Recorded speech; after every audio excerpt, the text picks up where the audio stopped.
Selamat pagi Ibu dan Bapak, saudara-saudari yang kekasih seluruh Sivitas Akademika Universitas Kristen Satya Wacana. Mari kita berdoa untuk mempersiapkan hati kita untuk mendengarkan sebagian dari firman Tuhan. Mari kita berdoa. Bapa kami yang ada di surga, yang kami kasihi, yang kami sapa di dalam nama Tuhan Yesus. Kami mengucap syukur Tuhan untuk penyertaan kasih setia Tuhan yang terbukti hingga saat ini dalam kehidupan kami. Terima kasih sekali lagi kami ucapkan, dan kami mau Tuhan mempersiapkan hati kami untuk mendengarkan firman-Mu. Biarkanlah firman-Mu itu boleh menjadi pelita bagi kaki kami, menjadi panduan bagi kehidupan kami, untuk kami melakukan apapun tanggung jawab dan tugas kami di Universitas Kristen Satya Wacana. Biarkanlah hati kami menjadi tanah yang gembur, supaya apapun yang kami dengar ini boleh berbuah untuk kemuliaan nama-Mu. Di dalam nama Tuhan Yesus kami berdoa dan kami mengucap syukur. Amin. Selamat pagi Ibu dan Bapak, saudara-saudari yang kekasih di dalam Tuhan, seluruh Sivitas Akademika Universitas Kristen Satya Wacana. Pada hari ini adalah kesempatan yang baik bagi kita untuk mempersiapkan hati kita, memperingati atau mempersiapkan diri dalam menuju Paskah, di mana Paskah adalah satu momen untuk mengingat kematian Tuhan Yesus, di mana menjadi bukti yang nyata bahwa Allah begitu mengasihi kita manusia dengan mengutus anaknya yang tunggal ke dunia untuk mati bagi kita. Pada kesempatan hari ini, saya mengambil perumpamaan orang Samaria yang murah hati untuk mengingatkan kita semua. Mari kita sekarang membuka Lukas 10 ayat 25 hingga 37 yang membahas salah satu perumpamaan Yesus. Ini adalah perumpamaan yang dikenal tentang orang Samaria yang murah hati. Pada suatu kali berdirilah seorang ahli Taurat untuk mencoba Yesus, katanya, "Guru, apa yang harus kuperbuat untuk memperoleh hidup yang kekal?" Jawab Yesus kepadanya, "Apa yang tertulis dalam hukum Taurat? Apa yang kau baca di sana?" Jawab orang itu, "Kasihilah Tuhan Allahmu dengan segenap hatimu dan dengan segenap budimu, dan kasihilah sesamamu manusia seperti dirimu sendiri." Kata Yesus kepadanya, "Jawabmu itu benar. Perbuatlah demikian, maka engkau akan hidup." Tetapi untuk membenarkan dirinya, orang itu berkata kepada Yesus, "Dan siapakah sesamaku manusia?" Jawab Yesus, "Adalah seorang yang turun dari Yerusalem ke Yeriko. Ia jatuh ke tangan penyamun-penyamun yang bukan saja merampoknya habis-habisan, tetapi yang juga memukulnya, dan yang sesudah itu pergi meninggalkannya setengah mati. Kebetulan ada seorang imam turun melalui jalan itu. Ia melihat orang itu, tetapi ia melewatinya dari seberang jalan. Demikianlah juga seorang Lewi datang ke tempat itu. Ketika ia melihat orang itu, ia melewatinya dari seberang jalan. Lalu datanglah seorang Samaria yang sedang dalam perjalanan ke tempat itu. Dan ketika ia melihat orang itu, tergeraklah hatinya oleh belas kasihan. Ia pergi kepadanya, lalu membalut luka-lukanya. Sesudah ia menyiraminya dengan minyak dan anggur. Kemudian ia menaikkan orang itu ke atas keledai tunggangannya sendiri, lalu membawanya ke tempat penginapan dan merawatnya. Keesokan harinya ia menyerahkan 2 dinar kepada pemilik penginapan itu. Katanya, "Rawatlah dia, dan jika kau belanjakan lebih dari itu, aku akan menggantinya waktu aku kembali."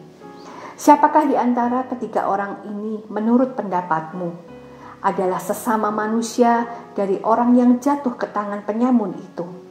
Jawab orang itu, "Orang yang telah menunjukkan belas kasihan kepadanya." Kata Yesus kepadanya, "Pergilah dan perbuatlah demikian."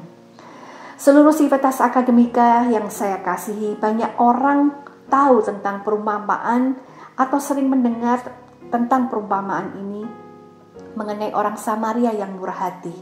Namun berapa dari kita yang memahaminya? Mengetahui adalah satu hal, memahaminya adalah hal yang lain. Kita mengetahui banyak hal mungkin, tetapi kita mungkin memahami sangat sedikit. Pertama-tama perhatikan bahwa perumpamaan ini sangatlah penting karena hubungannya dengan pertanyaan, apa yang harus kuperbuat untuk memperoleh hidup yang kekal? Perumpamaan ini berkaitan dengan hidup yang kekal. Hal ini jarang ditekankan. Seringkali cerita ini semata digunakan untuk mengajar orang supaya berbuat baik kepada sesama manusia.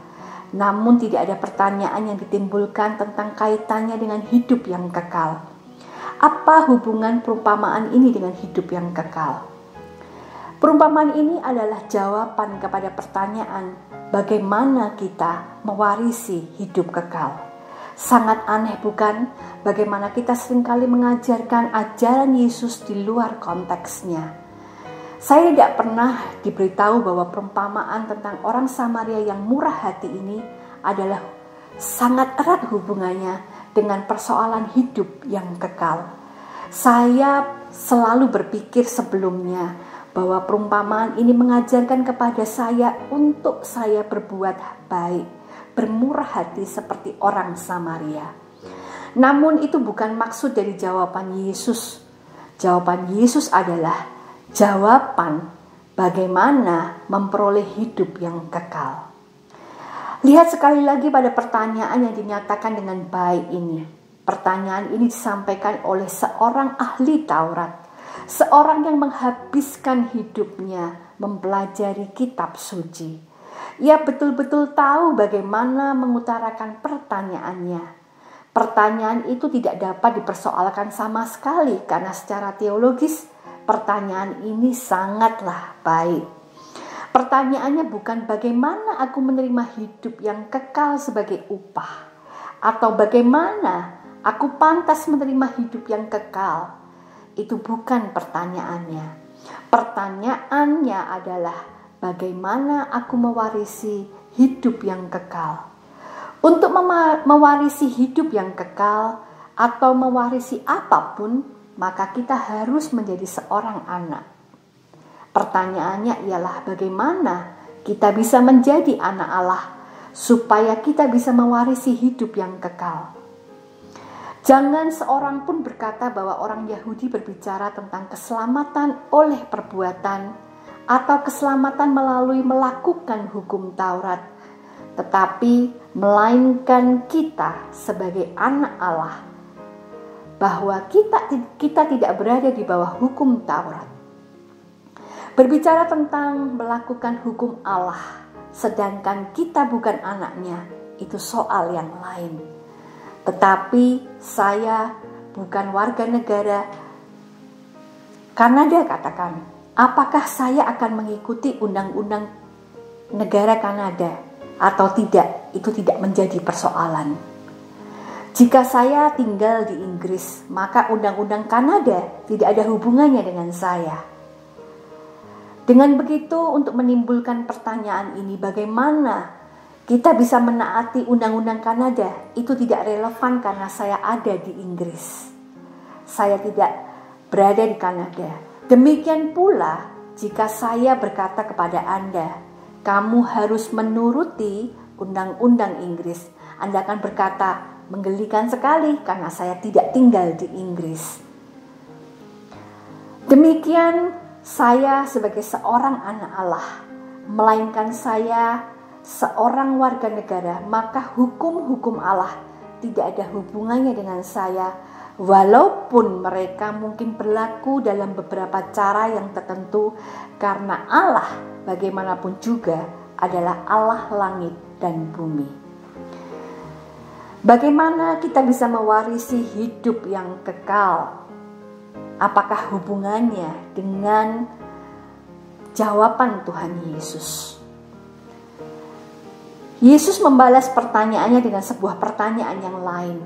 Baik, kamu sarjana teologi bukan? Kamu kan ahli dalam kitab suci. Apa yang tertulis dalam kitab suci, kalau saya boleh analogikan pertanyaan Tuhan Yesus dengan bahasa kita sekarang? Apa yang tertulis di hukum Taurat? Apa yang kau baca di sana? Maka ahli Taurat menjawab, "Kasihilah Tuhan Allahmu dengan segenap hatimu, dan dengan segenap jiwamu, dan dengan segenap kekuatanmu, dan dengan segenap akal budimu. Dan kasihilah sesamamu manusia seperti dirimu sendiri." Ia memang seorang ahli Taurat yang hebat. Ia benar-benar menguasai bahannya. Ia tidak salah sedikit pun. Ia memalukan paku tepat pada tempatnya. Jawabannya begitu sempurna. Tetapi kita saat membaca Lukas 18 ayat yang 18, orang kaya yang muda juga menanyakan pertanyaan yang sama kepada Tuhan Yesus. Apa yang harus ku perbuat untuk mewarisi hidup yang kekal? Yesus pun menjawab persis sama. Cukup aneh bukan? Jawaban pertanyaan dijawab oleh pertanyaan oleh Tuhan Yesus. Percayalah kepada Yesus dan kamu akan memperoleh hidup yang kekal. Mengapa Tuhan tidak menjawab itu? Tuhan Yesus tidak menjawab, "Pergilah dan genapilah apa yang dituntut Allah dari kamu." Tuhan Yesus mengatakan, "Pergilah dan perbuatlah demikian." Apakah Yesus pernah mengatakan bahwa kita harus mempercayainya untuk memperoleh hidup yang kekal? Tentu saja Tuhan Yesus pernah mengatakan demikian. Jika begitu halnya, kita mempunyai satu masalah di tangan kita. Apa yang menjadi masalahnya? Karena di satu pihak kita mempercayai Tuhan Yesus yang memiliki hidup yang kekal, tetapi di lain pihak kita harus mengenapi tuntutan-tuntutan perintah Allah. Jadi mana satu jawaban yang betul? Apakah kedua-duanya adalah jawaban yang berbeda? Apakah kita mempercayai Yesus dan memperoleh hidup yang kekal, ataukah kita harus mengenapi hukum Taurat untuk memperoleh hidup yang kekal? Ini adalah jawaban yang sangat penting. Saya pikir justru itulah yang dilakukan oleh banyak orang Kristen. Mereka memutuskan, mereka menyukai jawaban, "Percayalah kepada Tuhan Yesus, maka kamu tidak akan mati, maka kamu akan memperoleh hidup yang kekal." Kita tidak akan meninggalkan jawaban itu dan berkata, "Baik, itu tidak ada hubungannya dengan kita." Jika kita berbuat seperti itu, kita memetik dan memilih dari firman Tuhan apa yang kita suka dan apa yang tidak kita suka. Kita telah memutuskan mana jalan hidup yang kekal dan bagaimana kita harus memahami percaya kepada Yesus. Mari kita melihat perumpamaan orang Samaria yang baik hati ini sekali lagi dengan merenungkan pertanyaan ini. Yesus pada dasarnya menjawab pertanyaan itu dengan mengatakan, "Kamu harus pergi mengasihi Allah dengan segenap hatimu, dengan segenap jiwamu, dengan segenap akal budimu, dan dengan segenap kekuatanmu. Jika kamu berbuat demikian, kamu akan mewarisi hidup yang kekal karena Anda terbukti sebagai anak Allah yang sejati." Bagaimana kita bisa mengasihi Allah? Kembali kepada perumpamaan orang Samaria yang murah hati ini. Anda tahu bahwa orang Yahudi membenci orang Samaria. Mereka menganggap hina orang Samaria. Orang Samaria adalah mereka yang berketurunan campuran. Mereka dianggap orang yang rendah. Orang Yahudi gemar berbicara tentang kemurnian rasial. Orang Yahudi itu murni, entah apa itu artinya. Pada kenyataannya tidak seorang pun dari kita murni, tetapi orang Samaria adalah suku campuran. Mereka dianggap berkompromi dengan dunia, dan Yesus memilih orang Samaria. Mengapa mereka berbicara tentang orang Samaria saat berbicara tentang sesama manusia? Bicaralah tentang beberapa orang Yahudi yang baik. Tetapi dari semua contoh, mengapa Tuhan memakai Samaria? Yesus berkata, ada seorang yang turun dari Yerusalem ke Yeriko. Yeriko tidaklah jauh dari Yerusalem, tetapi jalannya bergunung-gunung dan merupakan tempat di mana banyak penyamun bersembunyi. Itu adalah suatu tempat yang bagus untuk menyergap untuk menyerang tiba-tiba. Dengan begitu orang Yahudi ini diserang oleh penyamun-penyamun. Siapakah penyamun itu? Tentu saja sesama orang Yahudi. Siapa lagi di dalam wilayah Israel?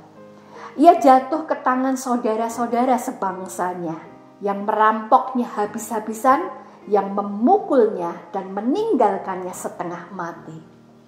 Lalu datang seorang Samaria yang sedang dalam perjalanan.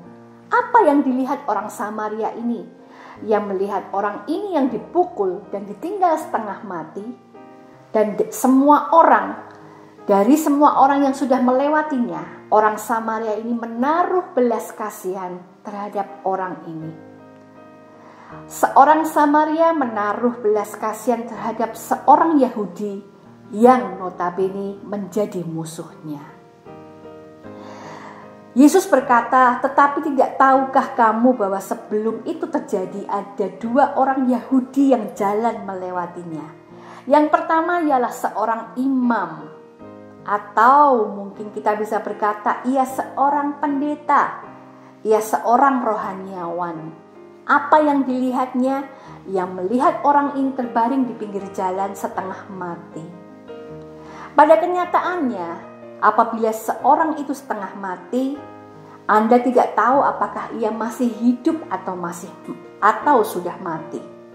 Ia terbaring pingsan, dipenuhi dengan luka memar, berdarah. Tetapi imam itu memutuskan ia melewati. Ia harus cepat pergi ke gereja untuk melakukan pelayanan.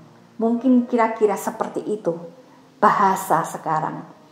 Banyak orang menunggunya di gereja. Bagaimana mungkin ia tidak datang sebagai seorang imam? Banyak orang yang harus diberikan firman Tuhan. Ia tidak akan berhenti untuk merawat orang ini karena banyak orang menunggu di gereja. Yang melihat jam tangannya mungkin. Kebaktian akan dimulai pada pukul 2. Maka ia harus segera pergi ke gereja. Ia harus melayani Tuhan dengan meninggalkan orang yang seharusnya dirawat setengah mati. Tidak ada gunanya membuang waktu, jadi pendeta itu hanya pergi melewati orang yang ditinggal setengah mati.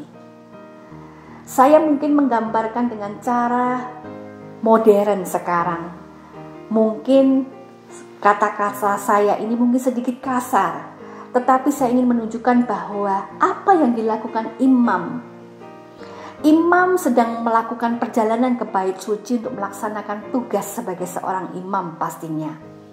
Imam agak berbeda dari pendeta sekarang, tetapi seorang imam harus melayani di bait suci. Satu cara untuk menjadi najis adalah menyentuh orang mati. Bagaimana kalau orang di pinggir jalan itu sudah mati?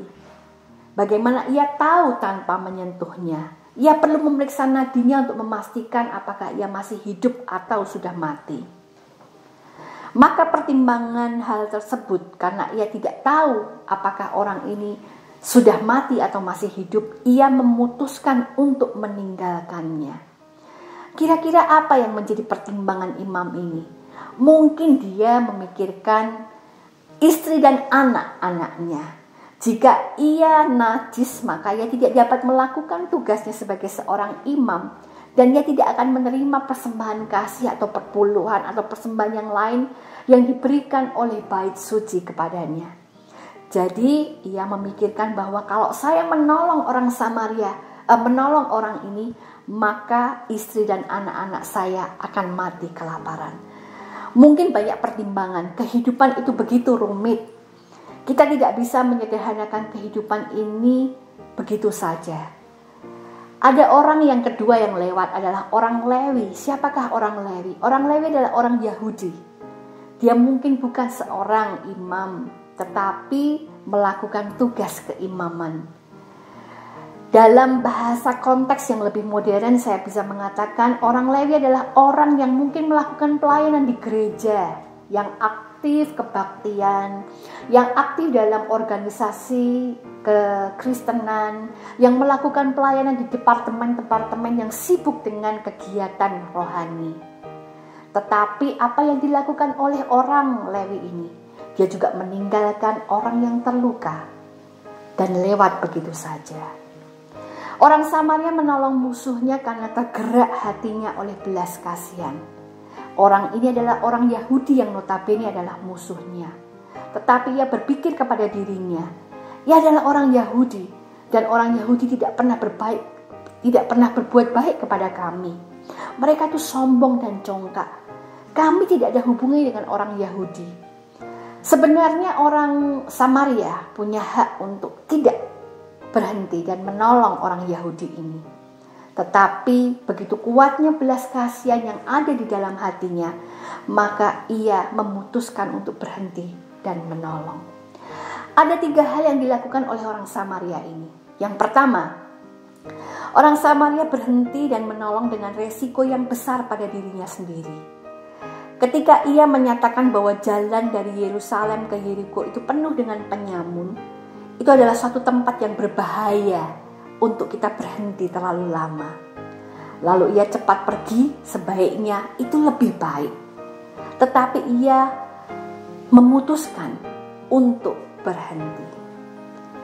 Hal yang kedua, selain dari bahaya yang harus dihadapi, orang Samaria harus menangani perasaan jengkelnya kepada orang Yahudi yang selama ini tidak pernah berbuat baik kepada orang Samaria. Orang Samaria tidak sabar dengan orang Yahudi. Ingatkah Anda bahwa orang Yahudi sangat merendahkan orang Samaria?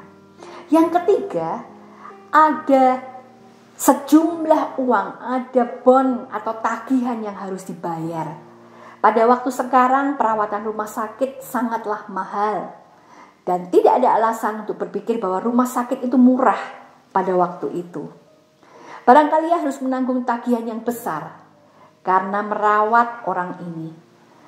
Sebetulnya cukup baik yang membawanya ke tempat penginapan dan berkata, "Oke, kamu lakukan apa saja yang kamu inginkan terhadap orang ini."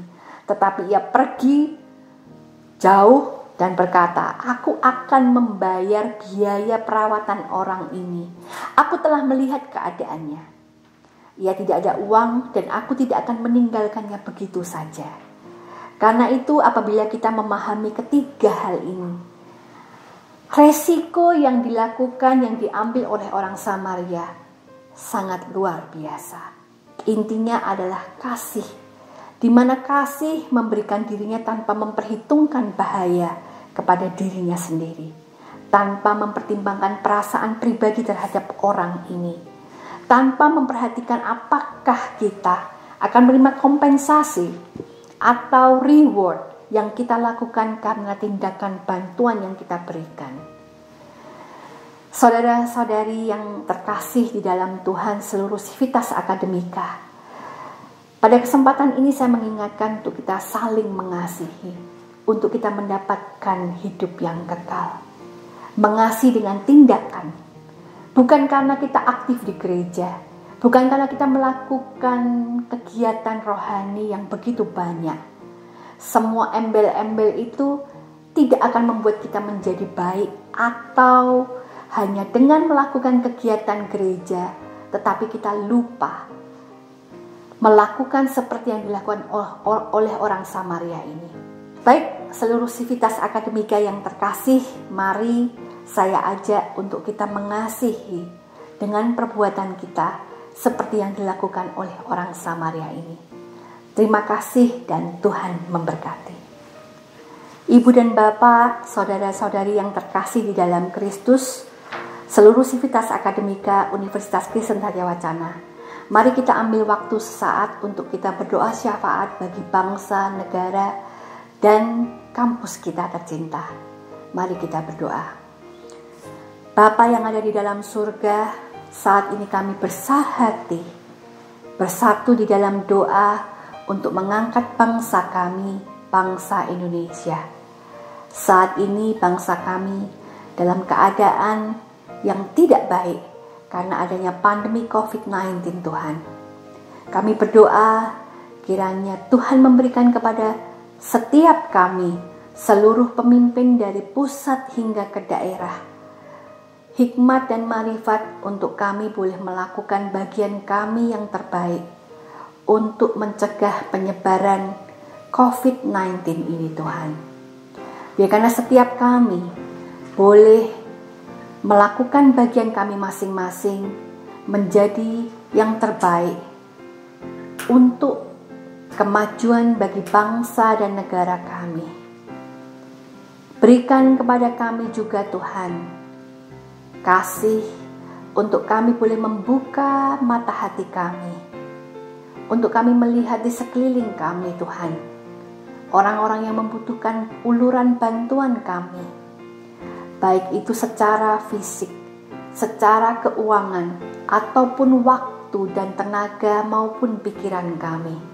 Mereka yang membutuhkan kami Tuhan, ajarkan kepada kami untuk kami menjadi seperti orang Samaria yang baik hati. Untuk kami boleh mengasihi mereka, tidak hanya dengan perkataan, melainkan dengan perbuatan yang nyata. Kami juga berdoa bagi kampus kami yang tercinta. Kami juga berdoa untuk pembina dan seluruh Yayasan Perguruan Tinggi Kristen Satya Wacana, pengurus harian, pimpinan, dan seluruh kaprodi, dekan, dan seluruh dosen maupun tenaga kependidikan yang ada di UKSW.